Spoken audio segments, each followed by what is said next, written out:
નમસ્કાર દર્શક મિત્રો, RK genius official YouTube channel પર આપનું હાર્દિક સ્વાગત છે। આજે તમને સીપુ નદીના કિનારે આવેલું ગંગેશ્વર ધામ તેના દર્શન કરાવીશું। ગુરુ પૂર્ણિમાનો દિવસ છે, વસ્તી ખૂબ જ આવી છે। તમે પૂરેપૂરો વિડીયો જોજો।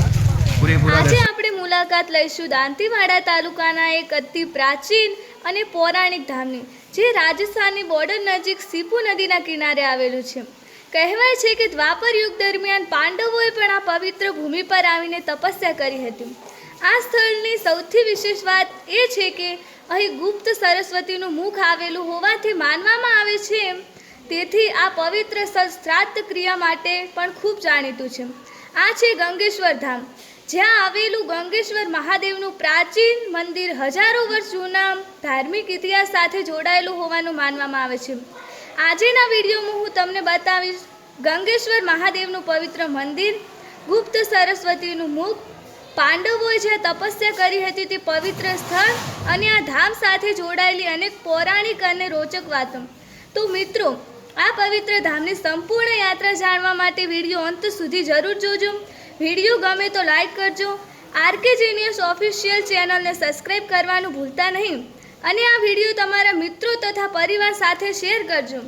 ચાલો તો મિત્રો, શરૂ કરીએ ગંગેશ્વર ધામની એક અદ્ભુત અને આધ્યાત્મિક સફર।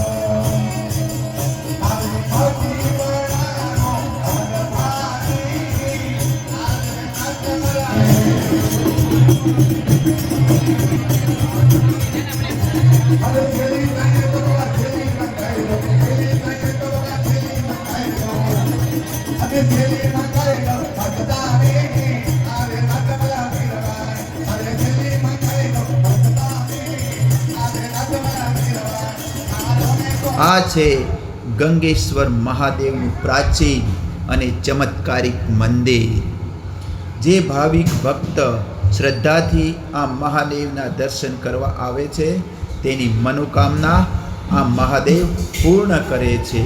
તો તમે પણ આ લાઈવ ગંગેશ્વર મહાદેવના દર્શન કરી લો।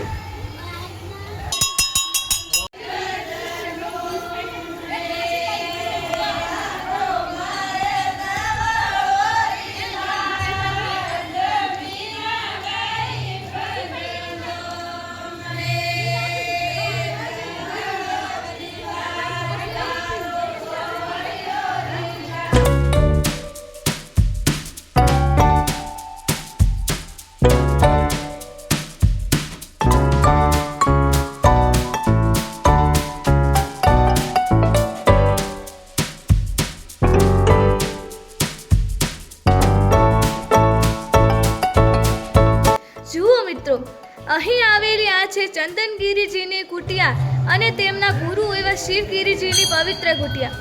આ પવિત્ર સ્થળ સાથે આધ્યાત્મિક પરંપરાઓ અને સાધનાની યાદો જોડાયેલી છે।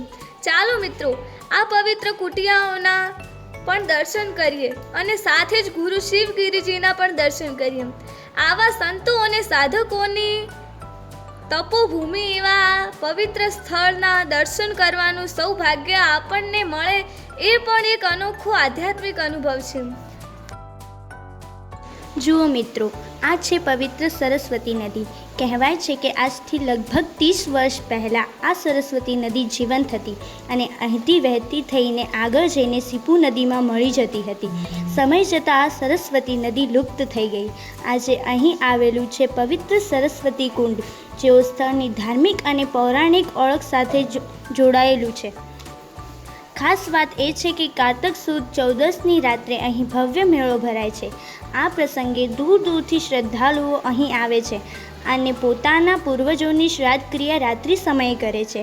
આ પવિત્ર સ્થળે કરવામાં આવતી શ્રાદ્ધ ક્રિયા લોકો પોતાના પૂર્વજોની શ્રદ્ધાંજલિ અર્પણ કરે છે અને તેમની આત્માની શાંતિ માટે પ્રાર્થના કરે છે। સામેનું મંદિર છે, ત્યાં પાંડવો તપ કર્યું હતું। અને આ સરસ્વતી માતા ફૂલ તેરવવામાં આવે છે. આ ગંગેશ્વરના પાછળના ભાગમાં આવેલું છે. લોકવાયકા મુજબ આજથી લગભગ 30 વર્ષ પહેલાં સીપુ નદી બારેમાસ વહેતી એ તેમાં પાણી રહેતું હતું, પરંતુ સમય જતાં નદીમાં પાણીનું પ્રમાણ ઘટતું ગયું અને આજે આ નદી મોટા ભાગે પાણી વિહોણી જોવા મળે છે. હવે સામે નજર કરીશું તો તમને જે સ્થળ દેખાઈ રહ્યું છે તે પણ ખૂબ જ પૌરાણિક માનવામાં આવે છે. લોકવાયકા પ્રમાણે દ્વાપાયુગ પાંડવો અહીં આવીને તપસ્યા કરી હતી.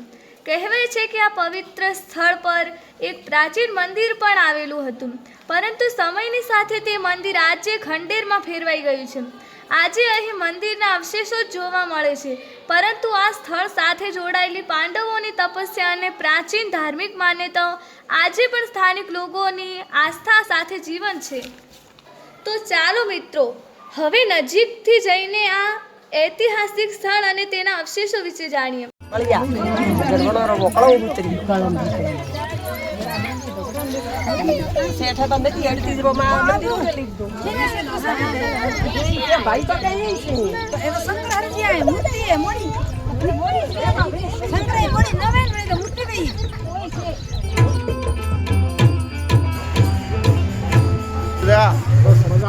હા, ગંગેશ્વર ધામ ને આજે ગુરુ પૂર્ણિમાના દિવસે વસ્તી ખૂબ આવી છે ને. હા મિત્રો, ગંગેશ્વર ધામ આવવા માટે પાંથાવાડાથી આશરે 5 કિલોમીટરનું અંતર છે, જ્યારે દાંતીવાડાથી આશરે 15 કિલોમીટર દૂર આવેલું છે. અહીં તમે તમારા ખાનગી વાહન દ્વારા સરળતાથી પહોંચી શકો છો. તો જો તમે પણ આ પવિત્ર અને પ્રાચીન ધામના દર્શન કરવા માગતા હો તો ગંગેશ્વરી ધામની મુલાકાત જરૂર લેજો.